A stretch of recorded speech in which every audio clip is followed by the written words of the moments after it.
الحمد لله الحمد لله على نعمة الإسلام أشهد أن لا إله إلا الله وحده لا شريك له وأشهد أن سيدنا وإمامنا وشفيعنا ومولانا محمدا عبده ورسوله صلوات الله تبارك وتعالى عليه وعلى آله وأصحابه وذرياته وأهل بيته أجمعين إلى يوم الدين. أما بعد فأعوذ بالله من الشيطان الرجيم. بسم الله الرحمن الرحيم. وقال الملأ من قوم فرعون أتذر موسى وقومه ليفسدوا في الأرض ويذرك وآلهتك قال سنقتل أبناءهم ونستحيي نساءهم وَإِنَّا فَوْقَهُمْ قَاهِرُونَ. یہ سورہ اعراف کی 127 نمبر کی آیت کریمہ ہے. اللہ تعالی کے پاک ارشاد کا خلاصہ ہے. اور فرعون کی قوم کے سردار کہنے لگے، اے فرعون، کیا تو موسیٰ اور اس کی قوم کو یوں ہی کھلا چھوڑ رہا ہے کہ وہ ملک میں فساد پھیلاتے رہیں اور وہ تجھ کو اور تیرے معبودوں کو نظر انداز کرتے رہیں؟ فرعون نے کہا، ایسے ہی تھوڑے چھوڑیں گے، ان قریب ہم ان کے بیٹوں کو قتل کر دیں گے اور ان کی عورتوں کو زندہ باقی رہنے دیں گے، اور بلا شبہ ہم کو ان پر پورا قابو حاصل ہے. قال موسیٰ لقومه استعینوا باللہ واصبروا ان الارض للہ یورثها من یشاء من عباده والعاقبۃ للمتقین. موسیٰ نے اپنی قوم سے کہا، تم اللہ تعالیٰ سے مدد حاصل کرو اور تم صبر کرو اور گھبراؤ مت. یقین رکھو زمین تو اللہ تعالیٰ ہی کی ہے.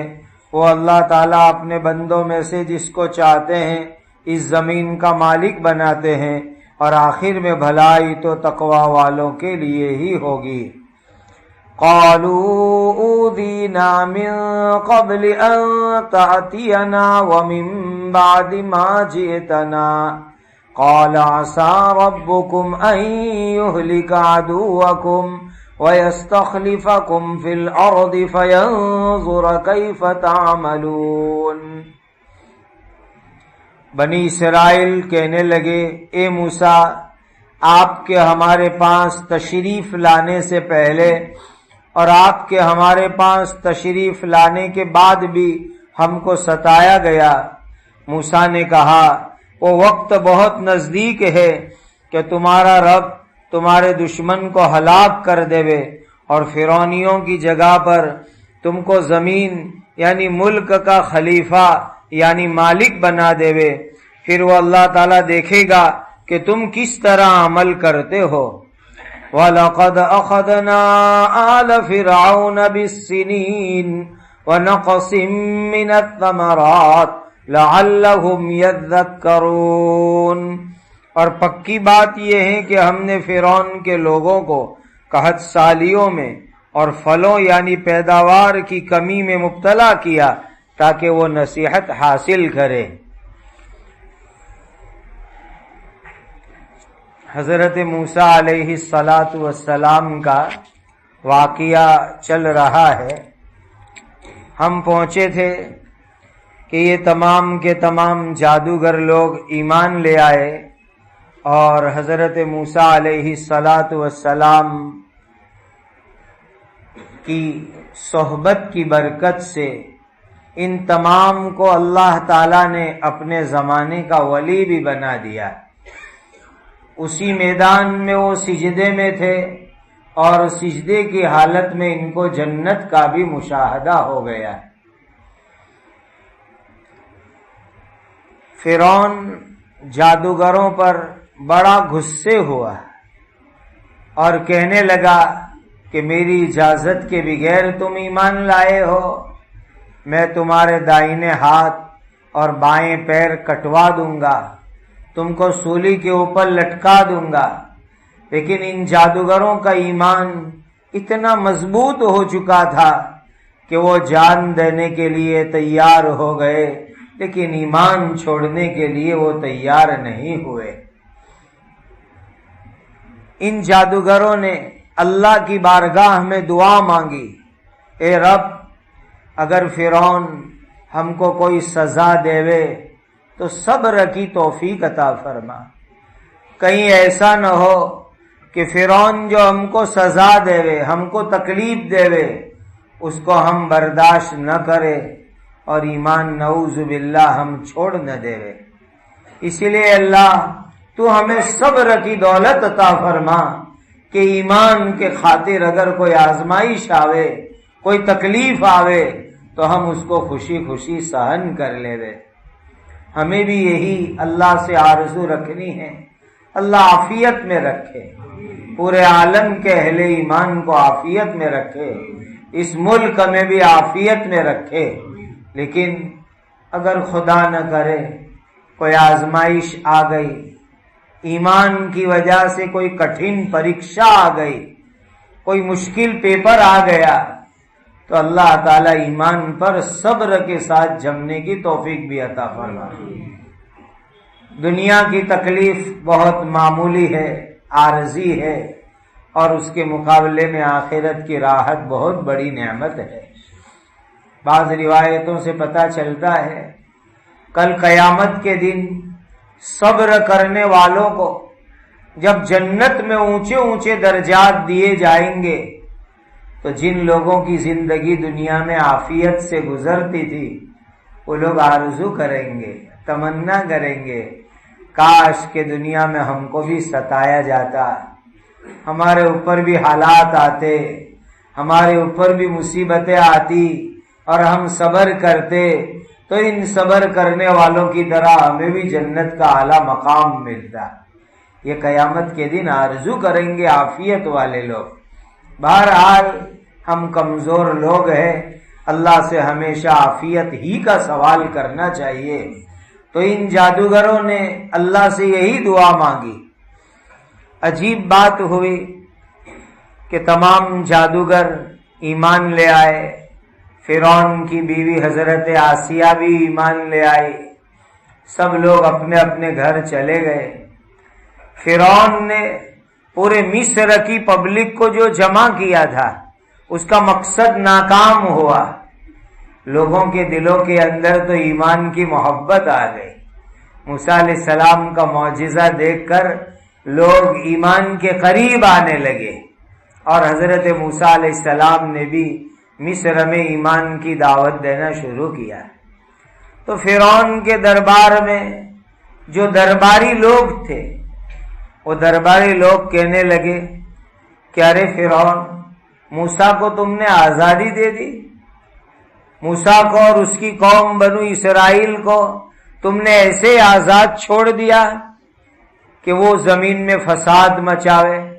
فساد مچانے کا مطلب ہے ایمان اور ایمان کی محنت کرے۔ یہ اس زمانے سے چلی آتی ہوئی دنیا کی بہت بڑی گمراہی ہے کہ وہ ایمان اور ایمان کی محنت کو فساد سے تعبیر کرے۔ حضرت موسیٰ علیہ السلام مصر میں فساد نہیں کر رہے تھے، وہ تو لوگوں کو ایمان کی دعوت دے رہے تھے، لوگوں کو اللہ کا دین سمجھا رہے۔ لیکن فرعون کے درباری چمچے لوگ کہتے کہ موسیٰ اور موسیٰ کے ساتھی لوگ فساد مچا رہے ہیں۔ اس وقت بھی یہی ہو رہا ہے، جو لوگ اچھے کام کرتے، امن شانتی کے کام کرتے، لوگوں کی خدمت کے کام کرتے، ان کو کہا جاتا ہے نعوذ باللہ کہ یہ فسادی اور فتین لوگ ہیں۔ اور جو فسادی اور فتین لوگ ہیں ان کی تعریف ہو رہی ہے، ان کی واہ واہ ہو رہی ہے۔ یہی کام فرعون کے زمانے کے لوگوں نے کہا، وَيَذَرَكَ وَآلِهَتَكَ، کہ موسیٰ اور موسیٰ کے لوگ بت پرستی لوگوں سے چھڑوا دیں گے، اور وہ سب کو ایک اللہ پر ایمان کی دعوت دیتے چل رہے ہیں۔ تو فرعون نے آرڈر جاری کیا، کوئی بات نہیں، ہم موسیٰ علیہ السلام کی قوم بنی اسرائیل کے لڑکوں کو قتل کروانا شروع کر دیں۔ جب ان کے نوجوانوں کو، لڑکوں کو، بچوں کو قتل کریں گے تو صرف عورتیں ہی عورتیں رہ جائے گی، لڑکیاں ہی لڑکیاں رہ جائے گی، اور یہ قوم آہستہ آہستہ مٹ مٹا کے ختم ہو جائے گی۔ لڑکیوں کو تو اس لیے ہم رہنے دیں گے تاکہ ہمارے گھروں میں وہ کام کرنے آوے، مزدوری کرنے آوے، اس لیے کہ عام طور پر فرعونیوں کے گھروں میں موسیٰ علیہ السلام کے خاندان کی عورتیں کام کرنے کے لیے جاتی تھی۔ یہ دوسری مرتبہ ہو رہا ہے۔ ایک حضرت موسیٰ جب پیدا ہو رہے تھے اس وقت، اور ایک جب اس میدان کے اندر حضرت موسیٰ علیہ السلام کی جیت ہو گئی اور جادوگر ایمان لے آئے، فرعونی لوگ ہار گئے، تب یہ دوسری مرتبہ ہو رہا ہے کہ فرعون نے بنو اسرائیل یعنی موسیٰ علیہ السلام کے خاندان کے بچوں کو قتل کرنے کا آرڈر دے دیا۔ بنی اسرائیل کہنے لگے، اللہ کے نبی یہ کیا ہو رہا ہے؟ جب آپ پیدا ہو رہے تھے اس زمانے میں بھی بچوں کو قتل کیا گیا، اور آپ نبی بن گئے، اللہ نے آپ کو کامیابی عطا فرما دی، پھر بھی بچوں کو قتل کیا جا رہا ہے، کیسی جو ہے سزا ہو رہی ہے؟ معلوم ہوا کہ دنیا میں ظالموں کا اتہاس ہے، ہسٹری ہے، تاریخ ہے، کہ وہ جب ظلم کرنے پر اترتے ہیں تو معصوم معصوم بچوں کو بھی قتل کرتے ہیں۔ یہ ہے فرعون کا قصہ جو آج سے ہزاروں سال پہلے کا ہے، کہ اس نے حضرت موسیٰ علیہ السلام کی پیدائش کے زمانے میں، اور موسیٰ علیہ السلام جب جیت گئے اور لوگ ایمان لائے اس زمانے میں معصوم بچوں کو قتل کروایا، جیسے آج کے دور کے ظالم لوگ یہ کر رہے ہیں۔ اللہ امت کے چھوٹے بڑے ہر ایک کی حفاظت فرمائے، اور ان ظالموں کو اللہ ہدایت ایمان عطا فرمائے۔ حضرت موسیٰ علیہ السلام کے سامنے شکایتیں آئی تو نبی لوگوں کو اصل تعلیم دے رہے، پیارو ہمارے پاس ظاہر میں کوئی طاقت نہیں، اس لیے کہ ہم مصر کے اندر لگومتی میں ہیں، مائنورٹی کے اندر ہے، اقلیت کے اندر ہے، ہمارے پاس کوئی طاقت نہیں ہے، ہمارے پاس ایک ہی طاقت ہے کہ ہم اللہ تعالیٰ سے مدد مانگے۔ استعینوا باللہ، اللہ سے تم مدد مانگو۔ ہمارے پاس نہ ستہ ہے، نہ سرکار ہے، نہ لشکر ہے، نہ حکومت ہے، نہ ہتھیار ہے، کوئی چیز نہیں، بس ایک ہی چیز ہے کہ ہم اللہ کے دربار سے مدد مانگے۔ یہی کام اس وقت ہم مسلمانوں کو کرنا ہے۔ وَاصْبِرُوا، اور صبر، کیا مطلب؟ کوئی بڑا مقصد انسان کو حاصل کرنا ہو تو اس کے لیے چھوٹی چھوٹی تکلیف تو اٹھانی پڑتی ہے، چھوٹی چھوٹی تکلیف کی برکت سے اللہ بڑے مقصد میں کامیابی عطا فرماتے ہیں۔ وَاصْبِرُوا، ایک وقت آئے گا کہ خدا پورے مصر پر تم کو حکومت دیں گے، غلبہ دیں گے، فرعونیوں کو اللہ ختم کریں گے، بنو اسرائیل کی غلبہ اور فتح ہوگی، وہاں تک تم کو چھوٹی موٹی تکلیفیں برداشت کرنی پڑے گی۔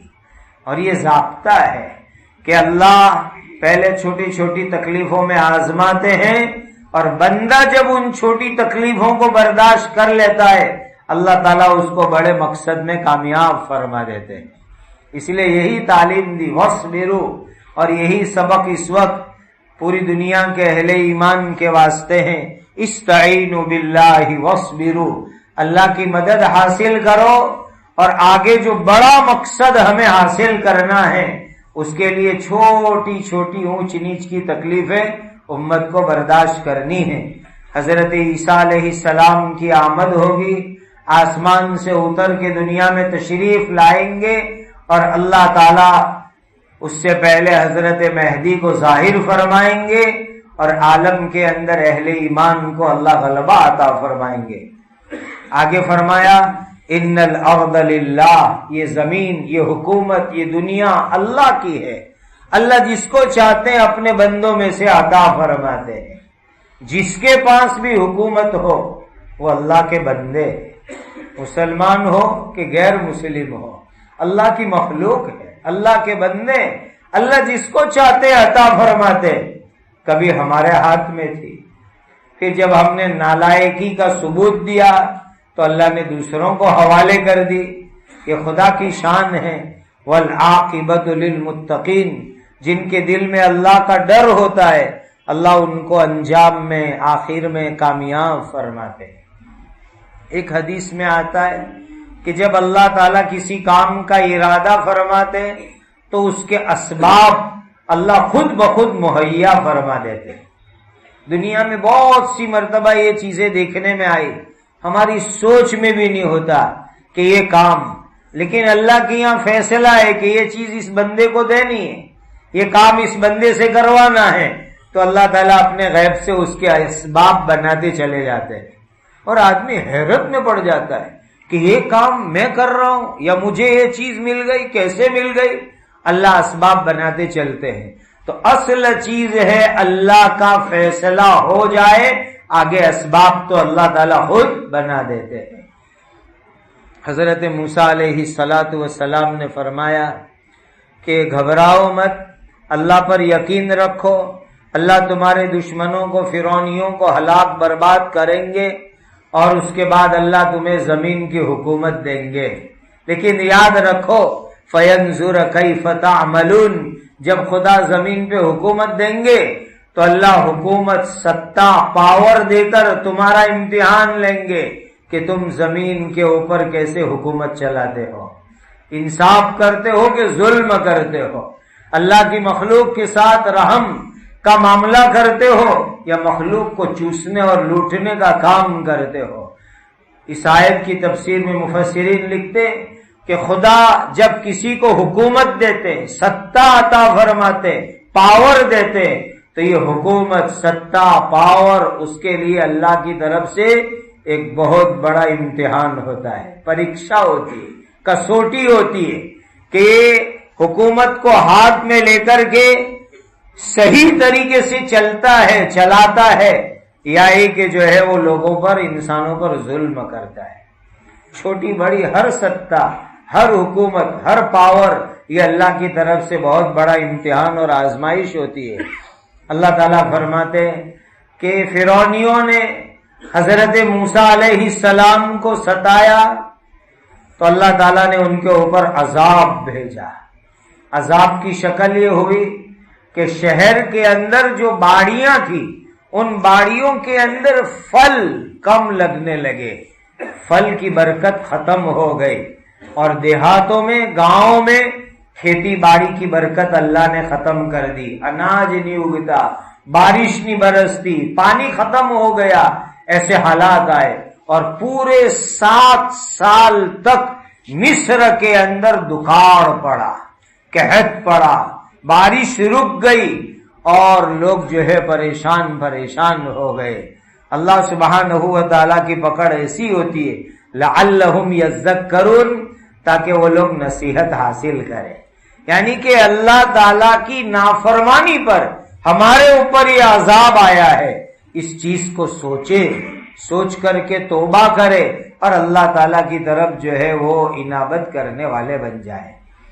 اصل بات یہی ہے جو آیت کا آخری ٹکڑا ہے لعلہم یذکرون، کہ کوئی بھی حالات آوے تو ان حالات کے بعد ہمیں اللہ تعالیٰ کی طرف رجوع کرنا ہے، اپنے گناہوں کو چھوڑ کر کے نیکیاں کرنی ہیں، بری عادتیں چھوڑ کر کے اچھی عادتیں اپنانی ہیں، اللہ کو ناراض کرنے والے کام چھوڑ کر اللہ کو راضی کرنے والے کام کرنے۔ لعلہم یذکرون، برے حالات سن کر جو آدمی نصیحت لے، لیسن اور سبق حاصل کرے، وہ آدمی اصل کامیاب ہونے والا ہوتا ہے۔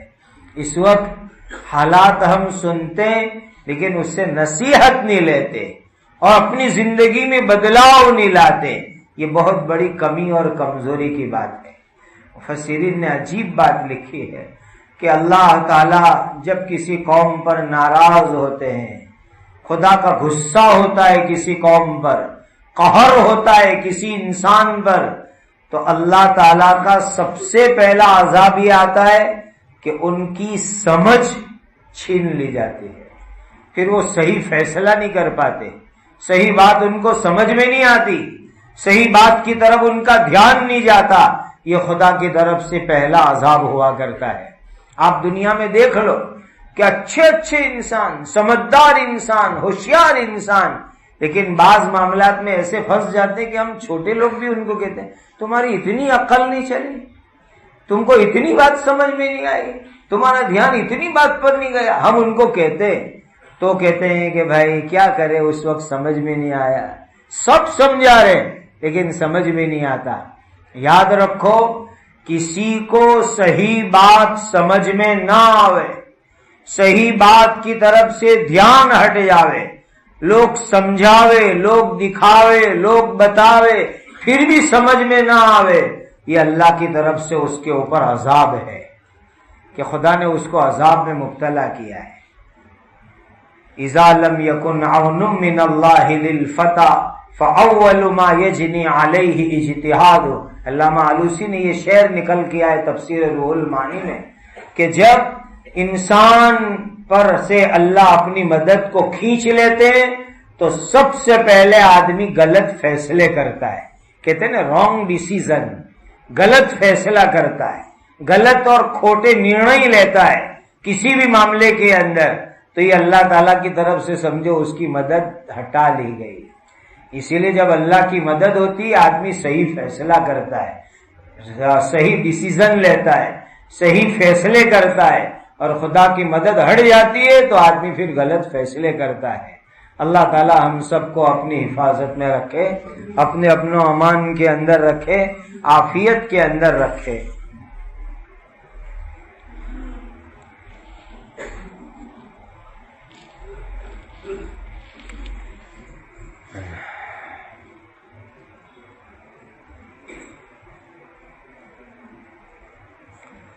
ایک سوال ہے کہ بھئی بینک میں سے جو بیاج ملتا ہے وہ کسی ضرورت مند غریب مسلمان کو ثواب کی نیت سے دے سکتے ہیں؟ ضرورت مند غریب زکوٰۃ کے حقدار کو ثواب کی نیت کے بغیر دے سکتے ہیں، بینک سے ملنے والا سود ثواب کی نیت نہیں رکھنے کی، ایسے ہی وبال ٹالنے کے لیے دے دینے کا۔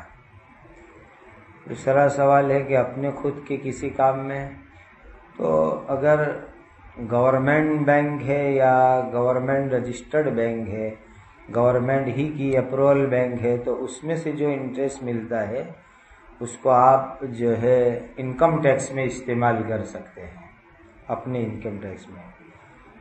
بعض لوگ فجر کی سنت پڑھنے کے لیے فرض نماز کو چھوڑ دیتے ہیں۔ نہیں بھائی نہیں، دیکھو فجر کی سنت کی حدیث میں بہت تاکید آئی ہے۔ اگر آپ مسجد میں دیر سے آئے، فرض نماز شروع ہو چکی ہے، تو آپ کو اگر یقین ہے کہ امام صاحب کے سلام پھرانے سے پہلے میں امام صاحب کو پکڑ لوں گا نماز میں جماعت میں، تو آپ سنت پڑھ لیجئے۔ اور اگر ایسا ہے کہ نہیں امام صاحب کو میں پکڑ نہیں سکوں گا، سنت پڑھوں گا تو امام صاحب سلام پھرا دیں گے، تو سنت پھر آپ اشراق کے وقت میں پڑھنا، ابھی امام کے ساتھ فرض نماز میں شامل ہو جاؤ۔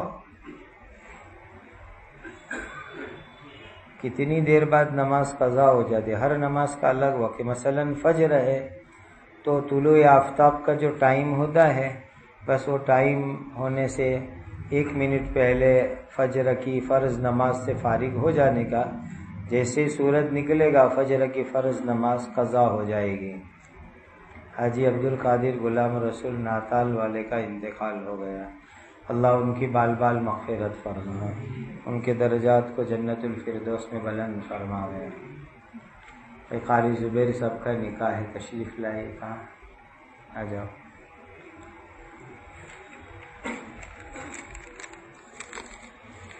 اگر اس کو ہٹا دو، چھوڑ دو.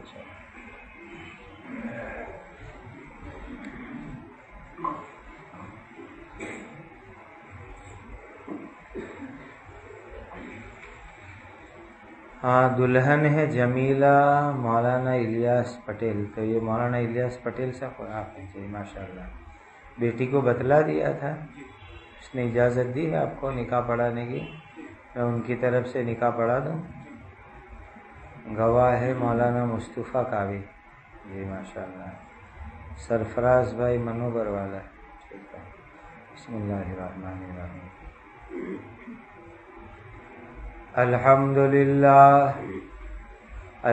للہ نحمده ونستعینه ونستغفره ونؤمن به ونتوکل علیہ ونعوذ باللہ من شرور انفسنا ومن سیئات اعمالنا من يهده اللہ فلا مضل له ومن يضلله فلا هادی له وأشهد أن لا إله إلا الله وحده لا شريك له وأشهد أن سيدنا وشفيعنا ومولانا محمدا عبده ورسوله صلوات الله تبارك وتعالى عليه وعلى آله وأصحابه وبارك وسلم تسليما كثيرا.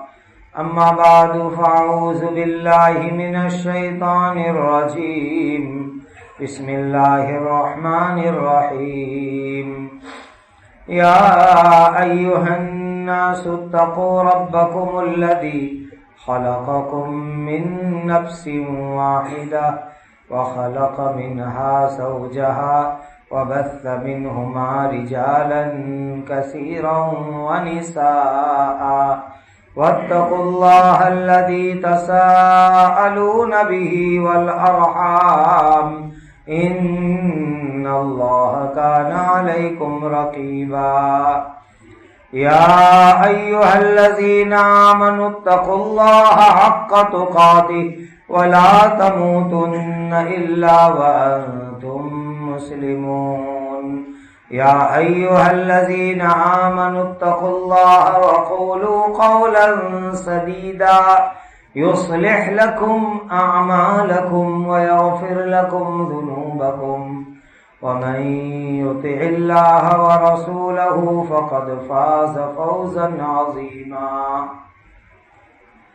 وقال النبي صلى الله عليه وسلم يا معشر الشباب من استطاع منكم الباءة فليتزوج فإنه أغض للبصر وأحسن للفرج ومن لم يستطع فعليه بالصوم فإنه له وجاء.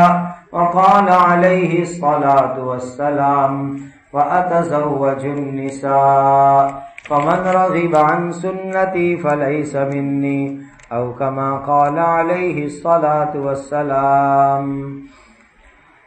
جناب قاری زبیر مولانا مصطفیٰ پٹیل صاحب، مولانا الیاس صاحب پٹیل نے اپنی صاحبزادی جمیلہ بنت مولانا الیاس پٹیل کی ذات کو 5,000 روپے نقد مہر کے بدلے میں اس پوری مجلس کی موجودگی میں آپ کے نکاح میں زوجہ اور بیوی بنا کے دیا. آپ نے اس کو قبول کیا؟ جی ہاں، میں نے قبول کیا. بارک اللہ فیکما وعلیکما وجمع بینکما فی خیر. بارک اللہ لک وبارک علیک وجمع بینکما فی خیر. درود شریف پڑھ لو.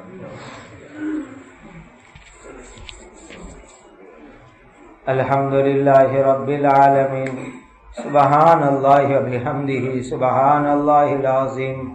اللہم صل علی سیدنا محمد وعلی آل سیدنا محمد صلاة تنجینا بها من جمیع الاحوال والآفات وتقضي لنا بها جميع الحاجات وتطهرنا بها من جميع السيئات وترفعنا بها عندك أعلى الدرجات وتبلغنا بها أقصى الغايات من جميع الخيرات في الحياة وبعد الممات إنك على كل شيء قدير.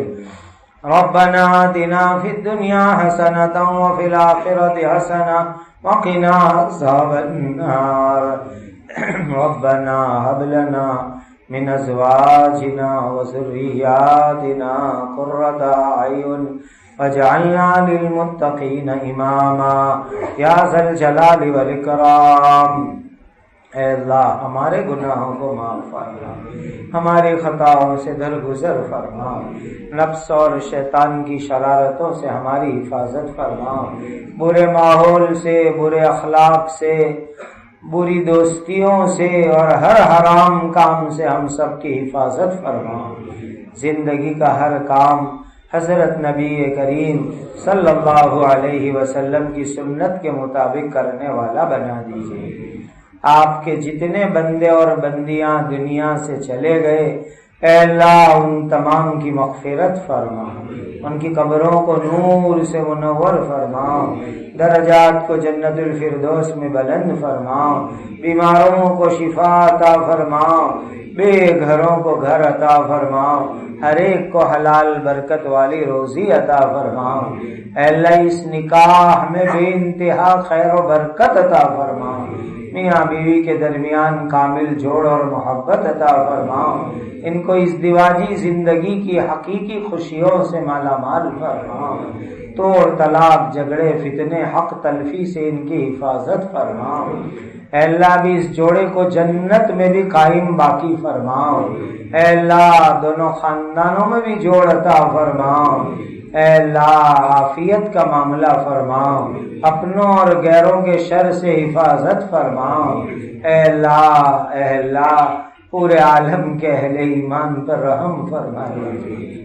اے اللہ اجڑوں کو آباد فرما لیجیے، بے سہاروں کو سہارا عطا فرمائیے، محبوسین کو رہائی عطا فرمائیے. اس ملک میں امن و امان قائم فرماؤ، فتنے فساد سے حفاظت فرماؤ، عدل و انصاف قائم فرماؤ، ظلم زیادتیوں کو ختم فرماؤ. اے اللہ کمزوروں پر رحم فرما دیجیے، تمام انسانوں اور جناتوں کو ایمان عطا فرما، ہدایت عطا فرما دیجیے. تمام مساجد کی، مدارس کی، مقابر کی، خانقاہوں کی، جماعتوں کی، مراکز کی، دین کے کاموں کی کام کرنے والوں کی حفاظت فرما، خارجی داخلی ظاہری باطنی فتنوں اور انتشار سے حفاظت فرما. ہماری عمر میں، علم میں، تقوی میں خوب خیر و برکت عطا فرما، زندگی میں بار بار مکہ مدینہ کی حاضری عطا فرما. اے اللہ ہماری جائز مرادیں پوری فرما دیجیے. رجب اور شعبان کے مہینے میں برکت عطا فرما، رمضان کی عبادتوں سے ہمیں مالا مال فرما. اللہم بارک لنا فی رجب و شعبان وبلغنا رمضان. اللہم بارک لنا فی رجب و شعبان وبلغنا رمضان. اللہم بارک لنا فی رجب و شعبان وبلغنا رمضان. اے اللہ حضرت نبی کریم صلی اللہ علیہ وسلم نے جتنی خیر مانگے ہمیں اور پوری امت کو عطا فرما. حضرت نبی کریم صلی اللہ علیہ وسلم نے جن شرور سے پناہ چاہی ہماری اور پوری امت کی حفاظت فرما. ہماری جائز مرادیں پوری فرما، جائز حاجات پوری فرما. اے اللہ آپ کے دربار سے ہم بھیک مانگ رہے ہیں. اے اللہ آپ ہماری دعاؤں کو قبول فرما لیجیے. آمین آمین آمین. وصلی اللہ علی النبی الکریم. سبحان ربک رب العزت عما یصفون وسلام علی المرسلین والحمد للہ رب العالمین.